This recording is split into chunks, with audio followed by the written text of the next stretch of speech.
Hello guys, ಎಲ್ಲ ಹೇಗಿದ್ರೆ ಎಲ್ಲರೂ ಸಖತ್ತಾಗಿದ್ದೀರಾ ಅಂತ ಅನ್ಕೋತೀನಿ. ಸೊ ಇವತ್ತಿನ ಟಾಪಿಕ್ ಬಗ್ಗೆ ಮಾತಾಡೋಕ್ಕಿಂತ ಮುಂಚೆ ಇನ್ನೊಂದು ವಿಷಯ ಬಗ್ಗೆ ಹೇಳಕ್ ಇಷ್ಟಪಡ್ತೀನಿ.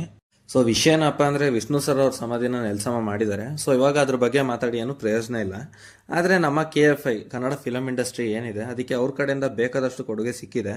ಆದರೆ ಅವ್ರು ಬದುಕಿದಾಗಂತೂ ನಾವು ನೆಮ್ಮದಿ ಕೊಟ್ಟಿಲ್ಲ. ಅಟ್ಲೀಸ್ಟ್ ಸತ್ತಾದ್ಮೇಲೆ ಆದರೂ ನಮ್ಮ ಕಡೆಯಿಂದ ನೆಮ್ಮದಿ ಕೊಡ್ಬೋದಿತ್ತು, ಆದರೆ ನಾವು ಅದನ್ನ ಕೊಟ್ಟಿಲ್ಲ. ನಮ್ಮಂಥ ಸಾಮಾನ್ಯ ಜನರ ಕೈಲಿಂದಾಗಲಿ ಇಲ್ಲ ಅಭಿಮಾನಿಗಳ ಕೈಲಿಂದಾಗಲಿ ಏನು ಮಾಡೋಕ್ಕಾಗಲ್ಲ ಗುರು. ಆದರೆ ಗೌರ್ಮೆಂಟ್ ಕಡೆಯಿಂದ ಅದು ಆಗ್ತಿತ್ತು, ಯಾಕಂದರೆ ಅಷ್ಟೆಲ್ಲ ಜನ ಒದ್ದಾಡಬೇಕಾದ್ರೆ ಅವರು ಅದನ್ನು ಕೊಂಡ್ಕೋಬೋದಿತ್ತು, ಆದರೆ ಕೊಂಡ್ಕೊಳ್ಳಿಲ್ಲ. ಹಂಗೆ ಸ್ವಲ್ಪ ನಟ ನಟಿಯರು ಅದ್ರ ಬಗ್ಗೆ ಮಾತಾಡಿದ್ರು, ಹಂಗೆ ಸ್ವಲ್ಪ ನಟ ನಟಿಯರು ಅದ್ರ ಬಗ್ಗೆ ಮಾತಾಡಲಿಲ್ಲ. ಸೊ ಅವ್ರಿಗೆ ಹೇಳೋದೆಲ್ಲ ಇಷ್ಟೇ, ಇನ್ಮೇಲಾದರೂ ಸ್ವಲ್ಪ ಮನುಷ್ಯತ್ವ ಇಟ್ಕೊಡಿ ಅಂತ ಹೇಳ್ತಾ ಈ ವಿಷಯನ ಇಲ್ಲಿಗೆ ಮುಗಿಸೋಣ. ಸೊ ಎಲ್ರಿಗೂ ಮತ್ತೆ ನಮ್ಮ ಚಾನಲ್ಗೆ ಸ್ವಾಗತ ಸುಸ್ವಾಗತ.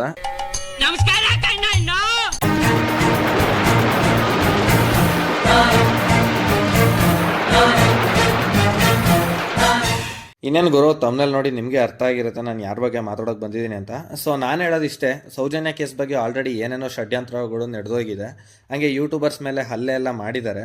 ಹಂಗೆ ಮುಂಚೆ ಹೇಳ್ಬೇಕು ಅಂದರೆ ಸಂತೋಷ್ ಅನ್ನೋನು ರೇಪ್ ಮಾಡಿದ್ದ, ಅತ್ಯಾಚಾರ ಮಾಡಿದ್ದ, ಅದು ಇದು ಅಂತ ಏನೇನೋ ಹೇಳ್ಬಿಟ್ಟು ಕೇಸೆಲ್ಲ ಮುಚ್ಚಾಕೋಕ್ಕೆ ನೋಡಿದರು. ಆದರೆ ಅದು ಯಾವುದೂ ಆಗಲಿಲ್ಲ. ಇದ್ರ ಮಧ್ಯೆ ಕಿರಿಕ್ ಕೀರ್ತಿ ಬಂದ ಸೌಜನ್ಯಗೆ ನ್ಯಾಯ ಕೊಡಿಸ್ತೀನಿ ಅಂತ. ಇವನು ಸೌಜನ್ಯಗೆ ನ್ಯಾಯ ಕೊಡಿಸ್ತದನೋ ಇಲ್ಲ ತಗಡು ಆ್ಯಂಡ್ ಫ್ಯಾಮಿಲಿಗೆ ನ್ಯಾಯ ಕೊಡಿಸ್ತದನೋ ದೇವರಣಗೂ ನನಗಂತೂ ಗೊತ್ತಿಲ್ಲ.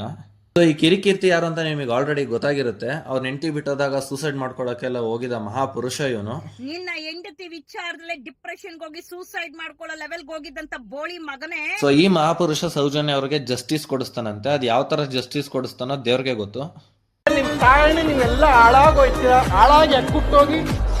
ಮೊದಲನೇದಾಗಿ ಒಂದು ಕ್ಲಾರಿಟಿ ಕೊಡಕ್ಕೆ ಇಷ್ಟಪಡ್ತೀನಿ. ಸೊ ಈ ಚಾನಲ್ ಬಂದ್ಬಿಟ್ಟು ರೋಸ್ಟಿಂಗ್ ಚಾನಲ್. ನನಗೆ ನಿಮ್ಮನ್ನ ನಗ್ಸೋದು ಅಷ್ಟೇ ಕೆಲಸ.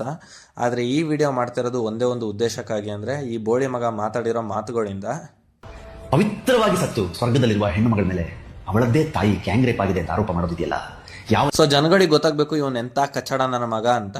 ಸೊ ಅದೊಂದೇ ವಿಷಯಕ್ಕೋಸ್ಕರ ಈ ವಿಡಿಯೋ ಮಾಡ್ತಾ ಇರೋದು. ಅದು ಬಿಟ್ಟರೆ ಇನ್ನು ಇದರಿಂದ ನನಗೆ ಏನೂ ಆಗಬೇಕಾಗಿಲ್ಲ, ಈ ವಿಡಿಯೋಯಿಂದ ನನಗೆ ಏನೂ ಸಿಗಬೇಕಾಗಿಲ್ಲ. ಅರ್ಥ ಆಯ್ತು ಅನ್ಸುತ್ತೆ. ಸೊ ಇವಾಗ ಟಾಪಿಕ್ನ ಸ್ಟಾರ್ಟ್ ಮಾಡೋಣ. ಈ ಮ್ಯಾಟ್ರು ಪೇಮೆಂಟ್ ಆಗೋಕ್ಕಿಂತ ಮುಂಚೆ ಆಗಿರುತ್ತೋ ಇಲ್ವೋ ಅಂತ ಗೊತ್ತಿಲ್ಲ, ಆದರೆ ಇವನೇ ಒಂದು ಚಾನಲಲ್ಲಿ ಮೆನ್ಷನ್ ಮಾಡಿರ್ತಾನೆ ಸೌಜನ್ಯ ಮೇಲೆ ಅತ್ಯಾಚಾರ ನಡೆದಿದೆ ಅಂತ ಒಂದು ಸ್ಟೇಟ್ಮೆಂಟ್ ಕೊಟ್ಟಿರ್ತಾನೆ. ಆದರೆ ಅದು ಯಾವಾಗ ಪೇಮೆಂಟ್ ಆಗುತ್ತೋ ಏನೋ ಗೊತ್ತಿಲ್ಲ, ಅಣ್ಣ ಸಡನ್ ಆಗಿ ಅವ್ನು ಹೇಳಿರೋ ಮಾತನ್ನೇ ಉಲ್ಟಾ ಮಾಡಿಬಿಡ್ತಾನೆ. ವರ್ಷದ ಹಿಂದೆ ಈ ದೇವತೆ ಹೆಣ್ಣುಮಗಳ ಅತ್ಯಾಚಾರ ಮತ್ತು ಕೊಲೆಯಾಗಿದ್ದು, ಪವಿತ್ರವಾಗಿ ಸತ್ತು ಸ್ವರ್ಗದಲ್ಲಿರುವ ಹೆಣ್ಣು ಮಗಳ ಮೇಲೆ ಅವಳದ್ದೇ ತಾಯಿ ಗ್ಯಾಂಗ್ ರೇಪ್ ಆಗಿದೆ ಅಂತ ಆರೋಪ ಮಾಡೋದಿದೆಯಲ್ಲ ಯಾವ. ಪವಿತ್ರವಾಗಿ ಸತ್ತಿದ್ದಾಳೆ ಸೌಜನ್ಯ ಅಂತ ಹೇಳಿದ್ದಂತ ಗಾಂಡು ಬೋಳಿ ಮಗ ಇವನು. ಅಣ್ಣ ಹೇಳ್ತಾನೆ ಸೌಜನ್ಯನ ಅತ್ಯಾಚಾರ ಮಾಡಿ ಸಾಯಿಸಿಲ್ಲ, ಅವಳಿಗೆ ಇಂಟರ್ ಕೋರ್ಸ್ ಆಗಿಲ್ಲ, ಜಸ್ಟ್ ಫಿಂಗರಿಂಗ್ ಮಾಡಿ ಅವಳು ಪವಿತ್ರವಾಗಿ ಸತ್ತಿದ್ದಾಳೆ ಅಂತ ಒಂದು ಸ್ಟೇಟ್ಮೆಂಟ್ ಕೊಡ್ತಾನೆ. ಸೌಜನ್ಯಗೆ ಇಂಟರ್ ಕೋರ್ಸ್ ಆಗಿರ್ಲಿಲ್ಲ. 2 ಫಿಂಗರ್ ಥಿಯರಿ ನಿಮ್ಗೆ ಗೊತ್ತಿರಬಹುದು, ಬೆರಳುಗಳನ್ನ ಮಾತ್ರ ಅವ್ನು ಹಾಕಿದ್ದ. ಇವನು ಹೇಳ್ತಾರೋ ಪ್ರಕಾರ ಫಿಂಗರಿಂಗ್ ಮಾಡಿ 6 ಇಂಚು ಮಣ್ಣು ತುಂಬಿ ಅವ್ರನ್ನ ಎಳೆದಾಡಿ ಕಚ್ಚಾಡಿ ಎಲ್ಲ ಚಿತ್ರ ಹಿಂಸೆ ಕೊಟ್ಟು ಸಾಯಿಸಿರೋ ಸಾವು ಪವಿತ್ರವಾದ ಸಾವಂತೆ. ಪವಿತ್ರವಾಗಿ ಸತ್ತು ಸ್ವರ್ಗದಲ್ಲಿರುವ ಹೆಣ್ಣು ಮಗಳ ಮೇಲೆ ಗುರು, ನಾನ್ ಕೇಳ್ಕೊಳ್ಳೋದಿಷ್ಟೇ ಗುರು, ಅಂತ ಒಳ್ಳೆ ಪವಿತ್ರವಾದ ಸಾವಂತ ಏನಾದ್ರು ನಿನಗೆ ಅನ್ಸಿದ್ರೆ ನಿಮ್ಮ ಫ್ಯಾಮಿಲಿಲೇ ಯಾರು ಒಬ್ರಿಗೆ ಅಂತ ಸಾವು ಬರ್ಲಿ. ಹಂಗೆ ಇನ್ನೊಂದು ವಿಷಯ ಹೇಳ್ತೀಯ ಗುರು ನೀನು, ಸೌಜನ್ಯ ಅವಳು ತಾಯಿನೇ ಇವಳು ಸತ್ ಮೇಲೂ ನೆಮ್ಮದಿಯಾಗಿರೋಕೆ ಬಿಡ್ತಾ ಇಲ್ಲ. ಎಲ್ಲ ಮಾಧ್ಯಮಗಳ ಹತ್ರ ಹೋಗ್ಬಿಟ್ಟು ಡ್ಯಾಶ್ ಆಗಿ ಸತ್ತಿದ್ದಾಳೆ, ರೇಪ್ ಆಗಿ ಸತ್ತಿದ್ದಾಳೆ, ಅದು ಇದು ಅಂತೆಲ್ಲ ಹೇಳ್ತಾ ಇದ್ದಾರೆ, ಸುಳ್ಳು ಸುದ್ದಿನ ಹರಡಿಸ್ತಾ ಇದ್ದಾರೆ ಅಂತ ಹೇಳ್ತಾ ಇದೀಯಾ. ಲೇ ಗುಬ್ಬಾಳ್ ನನ್ನ ಮಗನೇ, ನೀನು ಅಕಸ್ಮಾತ್ ಏನಾದರೂ ಹೆಣ್ಣಾಗಿ ಹುಟ್ಟಿದಿದ್ರೆ ನಿನಗೆ ಗೊತ್ತಾಗ್ತಿತ್ತು ಅವಳು ಪವಿತ್ರವಾಗಿ ಸತ್ತಿದ್ದಾಳ ಇಲ್ಲ ಅಪವಿತ್ರವಾಗಿ ಸತ್ತಿದ್ದಾಳ ಅಂತ. ಅವನೋ ಒಬ್ಬ ಪೇಮೆಂಟ್ ಕೊಟ್ಟ ಅಂದ್ಬಿಟ್ಟು ಅವಳ ಬಗ್ಗೆ ಈ ಥರ ಎಲ್ಲ ಮಾತಾಡ್ತಾ ಇದೆಯಲ್ಲ. ಅಕಸ್ಮಾತ್ ಏನಾದರೂ ನಿನ್ನ ಮನೆಯವ್ರಿಗೆ ಯಾರು ಹಿಂಗೆ ಮಾಡಿ ನಿನ್ಗೆ ಪೇಮೆಂಟ್ ಏನಾದರೂ ಕೊಟ್ಟಿದ್ರೆ ನೀನು ತಿಕ್ಕ ಮುಚ್ಕೊಂಡಿರ್ತಿಲ್ಲ. ಅಲ್ಲ ರೀ, ರಸ್ತೆಯಲ್ಲಿ ನಮ್ಮ ಅಮ್ಮನ್ ಯಾರೋ ಚುಡಾಯಿಸಿದ್ರು ಅಂತಂದ್ರೆ ನಮ್ಮ ಅಮ್ಮನ ಪರವಾಗಿ ನಿಂತ್ಕೊಂಡ್ರೆ ನಿನಗೇನ್ ಲಾಭನೋ? ನಿಮ್ಮ ಅಮ್ಮನ ಪರವಾಗಿ ನಿಂತ್ಕೊಂಡ್ರೆ ಅಂದ್ರೆ ಹಂಗಾಗಲ್ಲ. ನನಗೆ ಅಮ್ಮನಿಗಿಂತ ದೇವ್ರ ಶ್ರೇಷ್ಠ ಅಂತ ಯೋಚನೆ ಮಾಡ್ತೀನಿ. ನಿನ್ನ ಹುಟ್ಟಿಸಿರೋ ಅಮ್ಮನ್ಕಿಂತ ದೇವರೇ ಶ್ರೇಷ್ಠ ಅಂದು ಬೋಳಿ ಮಗ ನೀನು ಸುಮ್ಮನೆ ಇದ್ರೂ ಇರ್ತೀಯ ಬಿಡಪ್ಪ. ಸ್ವಲ್ಪ ಆದ್ರೂ ಕಾಮನ್ ಸೆನ್ಸ್ ಇಟ್ಕೋಗುರು. ಅವನ ಅಮ್ಮನ ಯಾವ ಬಾರಿ ಜರ್ನಲಿಸ್ಟ್ ಅಂತ ಅನ್ಕೋತೀನಿ. ಓಕೆ ಗುರು, ನೀನು ಮಾತಾಡೋದನ್ನ ನಾನು ಮಾತಾಡಬೇಡ ಅಂತ ಹೇಳ್ತಿಲ್ಲ, ಯಾಕಂದರೆ ಒಬ್ಬರು ಪಾಸಿಟಿವ್ ಬಗ್ಗೆ ಮಾತಾಡಿದ್ರೆ ಒಬ್ಬರು ನೆಗೆಟಿವ್ ಬಗ್ಗೆ ಮಾತಾಡಲೇಬೇಕು. ಆದರೆ ದುಡ್ಡು ಕೊಟ್ಟರೆ ನೀನು ಇಷ್ಟು ಚೀಪಾಗಿ ಇಳಿತೀಯ ಅಂತ ನಾನು ದೇವರಾಣಗೂ ಅಂದ್ಕೊಂಡಿರಲಿಲ್ಲ. ನಿಮ್ಮ ಅಪ್ಪ ಅಮ್ಮ ನಿನ್ನದು ಏನು ಅಂತ ಹುಟ್ಟಿಸ್ಬಿಟ್ರು. ಆದರೆ ಈ ಥರ ನೀನು ಮಾತಾಡೋದ್ಮೇಲೆ ಗೊತ್ತಾಯಿತು ನೀನು ಹೆಂಡ್ತಿ ಯಾಕೆ ನಿನ್ನ ಬಿಟ್ಟೋದ್ಲು ಅಂತ. ಮೋಸ್ಟ್ಲಿ ನೀನ್ ಇಂತ ಬೇವರ್ಸಿ ಅಂತಾನೆ ಬಿಟ್ಟೋಗಿರ್ಬೇಕು. ಈ ವಿಷಯದ ಬಗ್ಗೆ ಜಾಸ್ತಿ ಡ್ರ್ಯಾಗ್ ಮಾಡೋಕ್ಕಾಗಲಿ ಮಾತಾಡೋಕ್ಕಾಗಲಿ ನನಗೆ ಇಷ್ಟ ಇಲ್ಲ ಗುರುವೆ. ಆದರೆ ಒಂದು ಮಾತು ನಿನಗೆ ಹೇಳ್ತೀನಿ, ನಿನ್ನ ಹತ್ರ ಇರೋ ಅಷ್ಟು ಎವಿಡೆನ್ಸ್ ಆಗಲಿ, ನಿನ್ನ ಹತ್ರ ಇರೋ ಇನ್ಫಾರ್ಮೇಷನ್ಸ್ ಆಗಲಿ ನನ್ನ ಹತ್ರ ಇಲ್ಲ. ನಿನ್ನ ಹತ್ರ ಇನ್ಫಾರ್ಮೇಷನ್ಸ್ ಇದ್ದರೆ ಅದನ್ನ ನೀನು ಇಟ್ಕೋ. ಆದರೆ ಮಾಧ್ಯಮಗಳ ಮುಂದೆ ಹೋಗ್ಬಿಟ್ಟು ಅವಳು ಅತ್ಯಾಚಾರ ಆಗಿಲ್ಲ, ಅವಳು ಪವಿತ್ರವಾಗಿ ಸತ್ತಿದ್ದಾಳೆ ಅಂತ ರಾಂಗ್ ಸ್ಟೇಟ್ಮೆಂಟ್ ಎಲ್ಲ ಕೊಡೋಕೆ ಹೋಗ್ಬೇಡ ಗುರು. ನೀನು ಹೆಗ್ಡೆಗಾರು ಸಪೋರ್ಟ್ ಮಾಡ್ಕೋ, ಅವ್ರ ಅಪ್ಪಂಗಾರು ಸಪೋರ್ಟ್ ಮಾಡ್ಕೋ, ಯಾವನ್ಗಾರು ಸಪೋರ್ಟ್ ಮಾಡ್ಕೋ. ಆದರೆ ಮಾತಾಡ್ಬೇಕಾದ್ರೆ ಸ್ವಲ್ಪ ತಿಳುವಳಿಕೆಯಿಂದ ಮಾತಾಡು. ಸ್ವಲ್ಪ ಆದರೂ ಜನರಲ್ ನಾಲೆಜ್ ಬೆಳೆಸ್ಕೊಂಡಿದೆ ತಾನೆ, ಅದನ್ನ ಯೂಸ್ ಮಾಡ್ಕೊಂಡು ಮಾತಾಡು. ಸೊ ಅಣ್ಣ ಇನ್ನೊಂದು ಸ್ಟೇಟ್ಮೆಂಟ್ ಹೇಳ್ತಾನೆ, ಈಗ ಧರ್ಮಸ್ಥಳದಲ್ಲಿ ಅಗಸ್ತಾ ಇದಾರಲ್ಲ ಗುಂಡಿನ, ಅದರಿಂದ ಸೌಜನ್ಯ ಅವ್ರ ಕೇಸಿಗೆ ಏನು ಲಾಭ ಅಂತ. ನೀನು ಹೇಳೋ ಪ್ರಕಾರ ಹೋದರೆ ಸೌಜನ್ಯಂಗೆ ಮಾತ್ರ ನ್ಯಾಯ ಸಿಗಬೇಕು, ಬಾಕಿ ಇರೋರಿಗೆಲ್ಲ ನ್ಯಾಯ ಸಿಗಬಾರ್ದು ಅಂತ ಅಲ್ವಾ? ನಿಮ್ಮ ಅಪ್ಪ ಅಮ್ಮ ನಿನ್ನದು ಏನು ಅಂತ ಹುಟ್ಟಿಸ್ಬಿಟ್ರು. ಇಲ್ಲ ಅಂದ್ರೆ ಅವ್ನು ಅದೇ ಹೇಳಕ್ಕೆ ಬರ್ತಿರೋದು ಗುರು, ನನಗೆ ಪೇಮೆಂಟ್ ಆಗಿರೋದು ಮಾತ್ರ ಸೌಜನ್ಯ ಕೇಸಲ್ಲಿ, ಬಾಕಿ ಇರೋ ಕೇಸಲ್ಲೆಲ್ಲ ನನಗೆ ಪೇಮೆಂಟ್ ಆಗಿಲ್ಲ. ಸೊ ಅದ್ರ ಬಗ್ಗೆ ನಾನು ಮಾತಾಡಲ್ಲ. ನಿಜ ಹೇಳಿದಕ್ಕೆ ನಿಮಗೆ ತಿಕ್ಕ ಉರಿದೋಯ್ತಾ? ಇವನ್ ವಿಷಯ ಇಲ್ಲಿಗೆ ಬಿಡೋಣ ಗುರು. ಮೊನ್ನೆ ನಡೆದಿರೋ ವಿಧಾನಸಭಾ ಅಧಿವೇಶನದಲ್ಲಿ ಸುನೀಲ್ ಕುಮಾರ್ ಅವರು ಒಂದು ಮಾತು ಹೇಳಿದ್ದಾರೆ, ಕೇಳ್ಕೊಂಡು ಬನ್ನಿ. SDPN ಅವರು ಪ್ರತಿಭಟನೆಗೆ ಇಳಿತಾರೆ.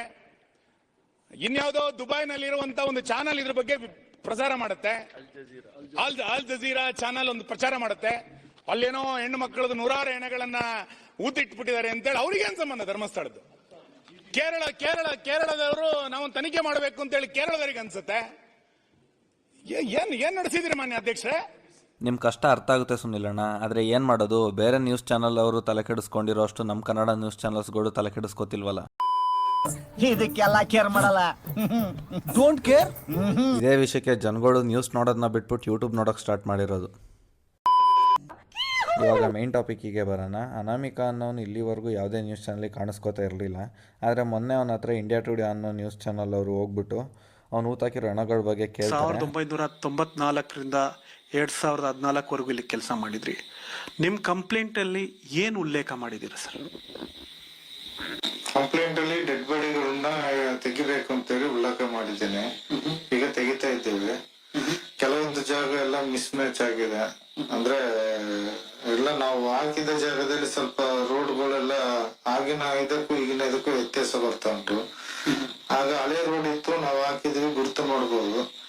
ಈಗ ರೋಡ್ ಅನ್ನು ಸ್ವರ್ಥ ಮಾಡಿ ಸ್ವಲ್ಪ JCP ಕೆಲಸ ಆಗಿರೋದ್ರಿಂದ ಅದು ಗುರ್ತ ಮಾಡ್ಲಿಕ್ಕೆ ಆಗ್ಲಿಲ್ಲ. ಅವ್ರು ಕೇಳೋ ಮೊದಲನೇ ಪ್ರಶ್ನೆ ಏನಿರುತ್ತೆ ಅಂದರೆ, ಯಾಕೆ ನೀವು ತೋರಿಸ್ತಾ ಇರೋ ಜಾಗದಲ್ಲಿ ಅಸ್ಥಿಪಂಜರ ಸಿಗ್ತಾ ಇಲ್ಲ ಅಂತ ಕೇಳ್ತಾರೆ. ನಾನು 2014ರಲ್ಲಿ ಗುಂಡಿ ತೆಗೆದಿದ್ದೆ, ಆಗ ಇರೋದಕ್ಕೂ ಈಗ ಇರೋದಕ್ಕೂ ತುಂಬ ವ್ಯತ್ಯಾಸ ಇದೆ ಅಂತ ಹೇಳ್ತಾನೆ. ಹಾಗೆ ಮಾರ್ಕ್ ಮಾಡುವಾಗ ಅವನಿಗೆ ಜಾಗ ಯಾವುದು ಅಂತ ಕರೆಕ್ಟಾಗಿ ಕಂಡುಹಿಡಿಯೋಕೆ ಆಗ್ತಾ ಇರಲಿಲ್ವಂತೆ.